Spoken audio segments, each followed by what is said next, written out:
நம்மள பல பேர் சின்ன வயசுல ஒரு கதை கேட்டிருப்போம். பார்க்கறதுக்கு ரொம்ப சிம்பிளா இருக்கும். ஆனா அதுக்குள்ள வாழ்க்கையோட ஒரு பெரிய தத்துவமே ஒளிஞ்சிருக்கும். அந்த கதை தான் சிறுவனும் நட்சத்திர மீனும்.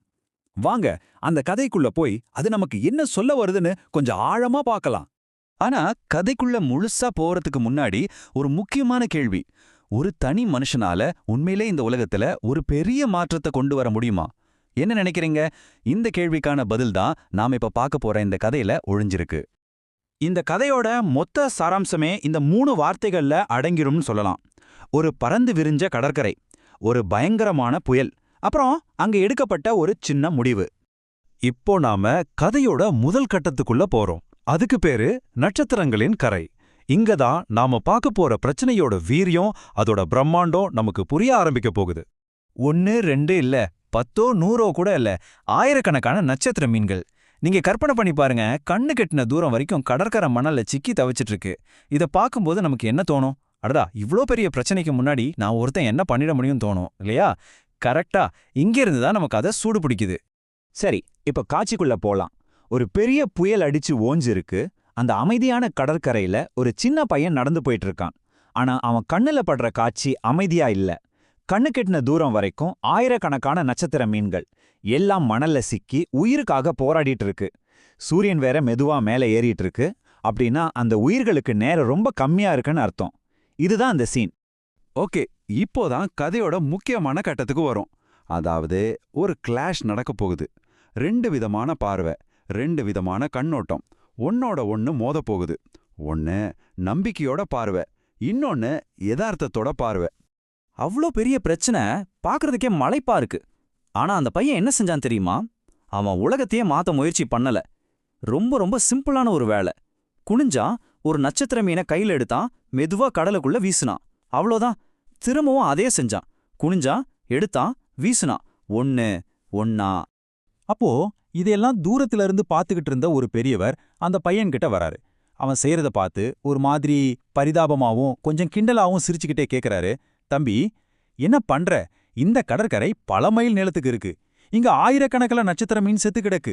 நீ இப்படி ஒன்னொன்னா தூக்கி போட்டா என்ன ஆக போகுது? இதனால எந்த ஒரு மாற்றமும் வரப்போறதில்லன்னு சொல்றாரு. அதாவது இது ஒரு முட்டாள்தனமான வேலை, இதுக்கு அர்த்தமே இல்லைங்கிறது அவரோட பாயிண்ட். இங்கதான் அந்த 2 பார்வைகளும் மோதுது. ஒரு பக்கம் அந்த பெரியவர், அவரோட பார்வை என்ன? பிரச்சனை மலை மாதிரி இருக்கு. இதுக்கு முன்னாடி நீ செய்யற சின்ன செயல் ஒரு தூசி மாதிரி, அதுக்கு எந்த மதிப்பும் இல்ல, அது ஒரு வீணான வேலை. ஆனா இன்னொரு பக்கம் அந்த சின்ன பையனோட பார்வை, அவன் அந்த மலை மாதிரி இருக்கிற பிரச்சனையே பார்க்கவே இல்ல.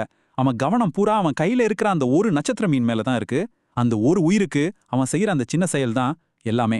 சரி, இப்போதான் கதையோட கிளைமேக்ஸ். அந்த பெரியவர் கேட்ட யதார்த்தமான கேள்விக்கு அந்த பையன் ஒரு பதில் சொல்ல போறான். அந்த பதில் நம்ம எல்லாரோட பார்வையுமே மாத்தக்கூடிய ஒரு ஆஹா மோமெண்ட்.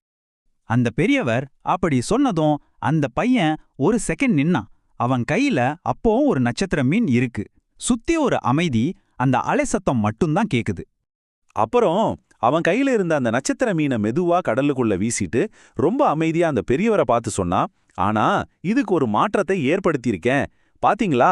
உலகத்துக்கு இல்ல, இதுக்கு, அந்த ஒரு உயிருக்கு. அந்த பையன் சொன்ன அந்த ஒரு வரி இருக்கு பாத்தீங்களா, அதுதான் இந்த கதையோட மொத்த சாராம்சமே. இது வெறும் ஒரு பையனுக்கும் பெரியவருக்கும் நடந்த உரையாடல் இல்ல, இது ஒன்றின் சக்தி, அதாவது த பவர் ஆஃப் ஒன்ன பத்தின ஒரு ஆழமான பாடம். வாங்க அது என்னான்னு இன்னும் கொஞ்சம் விரிவா பார்ப்போம். அப்ப இந்த நட்சத்திர மீன் கதைனா என்ன? இது ஒரு நீதி கதை. அதாவது நம்ம பண்ற ஒவ்வொரு சின்ன செயலுக்கும் ஒரு அர்த்தம் இருக்கு. அது பார்க்கறதுக்கு ரொம்ப சாதாரணமா தெரியலாம், இதனால என்ன பெருசா மாறிட போகுதுன்னு நமக்கு தோணலாம். ஆனா அந்த சின்ன செயலுக்கு கூட ஒரு ஆழமான தாக்கத்தை ஏற்படுத்துற சக்தி இருக்குங்கிறத ரொம்ப அழகா புரிய வைக்கிற கதை இது. சரி, எல்லாம் ஓகே. இந்த கதையில இருந்து நமக்கான டேக்அவே என்ன?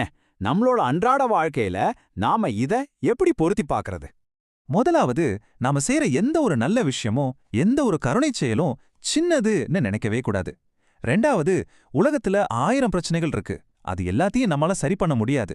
சோ நம்ம கட்டுப்பாட்டுல இல்லாத விஷயங்களை நினைச்சு கவலைப்படாம நம்மால என்ன செய்ய முடியுமோ அதுல மட்டும் கவனம் செலுத்துறது. 3வது, மாற்றத்தை ஏற்படுத்துறது நான் என்ன, அதுக்கு நாம ஒரு புது அர்த்தம் கொடுக்கணும். உலகத்தையே புரட்டி போடுறது மட்டும் மாற்றம் இல்ல, ஒரே ஒருத்தரோட வாழ்க்கையில ஒரு சின்ன வெளிச்சத்தை கொண்டு வர்றது கூட ஒரு மிகப்பெரிய மாற்றம்தான். கடைசியா, ரொம்ப முக்கியமா, யாருக்குமே உதவாம சும்மா இருக்கிறதுக்கு அட்லீஸ்ட் ஒருத்தருக்காவது உதவுறது எவ்வளவு மேலானது இல்லையா? கடைசியா இந்த ஒரு கேள்வியோடு நான் முடிக்கிறேன். இந்த கேள்வியை நான் உங்ககிட்ட விட்டுட்டு போறேன். ஆமா, நம்மள சுத்தி ஆயிரக்கணக்கான பிரச்சனைகள், ஆயிரக்கணக்கான நட்சத்திர மீன்கள் இருக்கலாம். ஆனா அதுல உங்களால ஒரு தாக்கத்தை ஏற்படுத்தக்கூடிய, உங்களால காப்பாத்தப்படக்கூடிய அந்த ஒரே ஒரு நட்சத்திர மீன் எது? யோசிச்சு பாருங்க. உங்க வாழ்க்கையில உங்களுடைய நட்சத்திர மீன் யார்?